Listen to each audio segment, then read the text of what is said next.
The company's name is KARCO, and we are from Mumbai, India. We are a small company having about 45 people.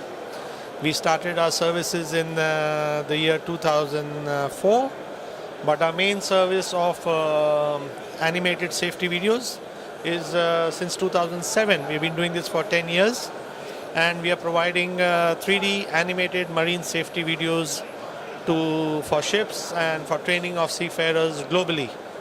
So that's our main activity, and we sincerely believe that with this new technology of using animation for training, we are making a very positive and significant difference for crew operations on board the vessels.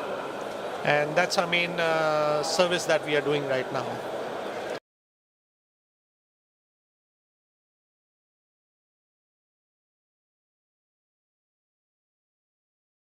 So we believe that animation is a very powerful tool, and we continue investing our resources in developing more high-ended products, because with animation we can control the entire development so that we can show whatever we can. And the last few months have been very exciting because we've got some good projects with some Japanese owners. Working with developed a new learning management system, which is very unique and much better than what is currently available in the market, where we are giving our customers the option to host their own content on the learning management system. It's a very powerful tool. And we are continuously abreast of new developments, and unfortunately there has been some casualties of bulk carriers. Two bulk carriers were lost to the due to alleged shifting of cargo, and we are developing a bulk carrier video now, which we hope to come out and deliver for the safety of bulk carriers in the next one quarter or the second quarter of 2018. That's what is our latest developments.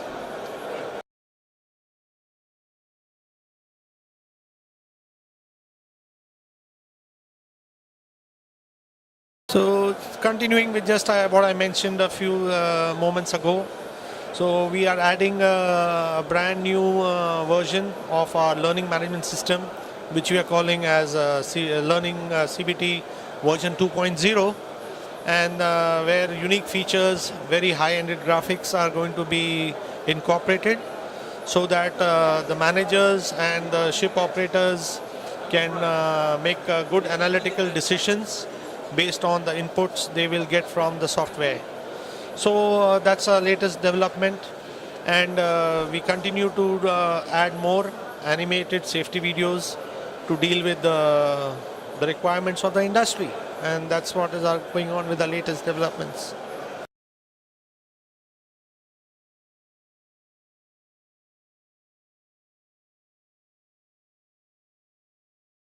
The seafarers today are facing overwhelming situation of new rules and regulations, and without for them to compromise on their operational requirements and standards, they need to be continuously trained. So we have to all the time come out with innovative methods, so in the most effective manner the crew can be trained.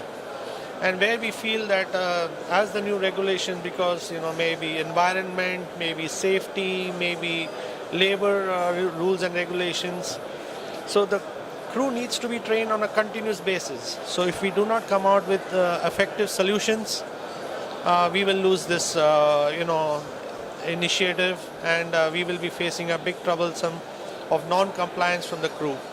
So new rules, regulations will require a whole lot of new training initiatives.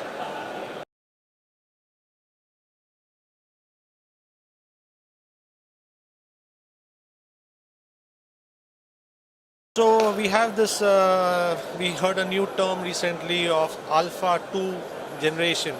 There was the Y generation, which was 2000 born. Now that we say soon after 2000 was the Z generation. Now we hear a new term of Alpha 2 generation of youngsters. Yes, the new generation of seafarers are coming with totally different skill sets, which in our generation we never had it. So they're coming with laptops, their pads, they're on the smartphones. So the technology is evolving much faster, and the crew is coming with all these technologies at their disposal. So obviously we cannot be nostalgic about the old times and the old methods. We as responsible people of the fraternity, we need to evolve with new techniques, and I think the new generation will be far more adept in inculcating these new technologies, and I'm quite confident that they will adapt very well.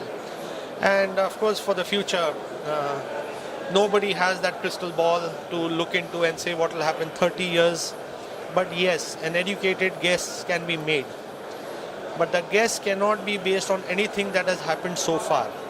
The last 30 years will have no bearing and resemblance on the next 30 years. In fact, what happened in the last 50 years may happen in the next 5 years. So we have to extrapolate our thoughts and say, what do you think is going to happen in the 30 years? Whole lot of advent of technology which can only be imagined in a sci-fi movie at the moment, but it will happen. So this will affect our training standards, it will affect our training methodologies, and we have to be ready, and I'm sure this generation is going to be there.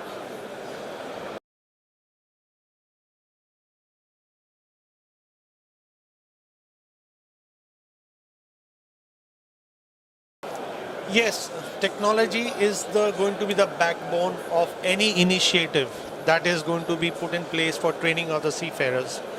And one of the,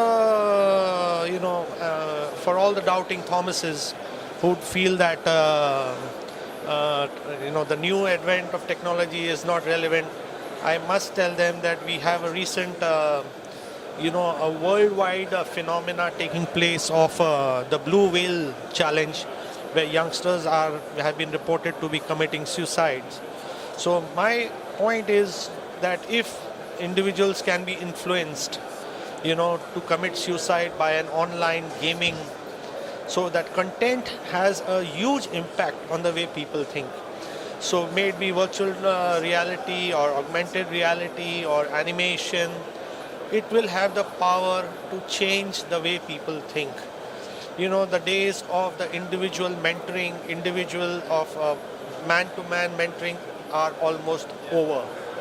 We have to accept it. Like I said, if people can be influenced to, commit suicide by way of online gaming, then we can use those techniques and technology for effective training of seafarers. Yes, so the changing landscape of technology is going to change the way things are being done. It's already happening, but the rate of change will be much, much faster. So we believe that, yes, in the changing scenario, technology has a huge, huge role to play.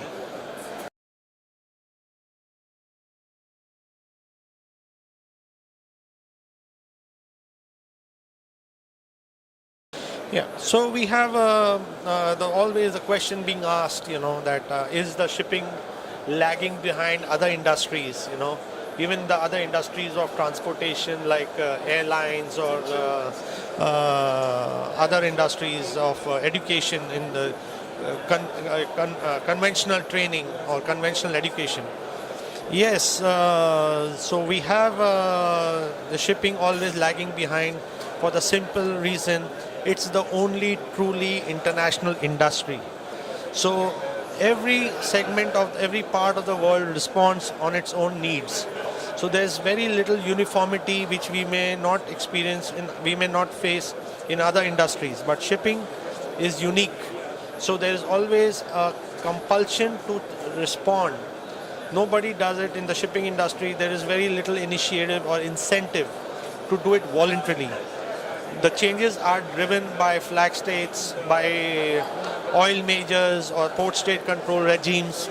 So that is the main reason why the shipping industry is always in the responsive mode and never in the proactive mode. So for that reason, we believe that shipping will always be, always be 2 steps behind. We are not there yet because there are no drivers to force us to lead the way. We'll always be in a responsive stage.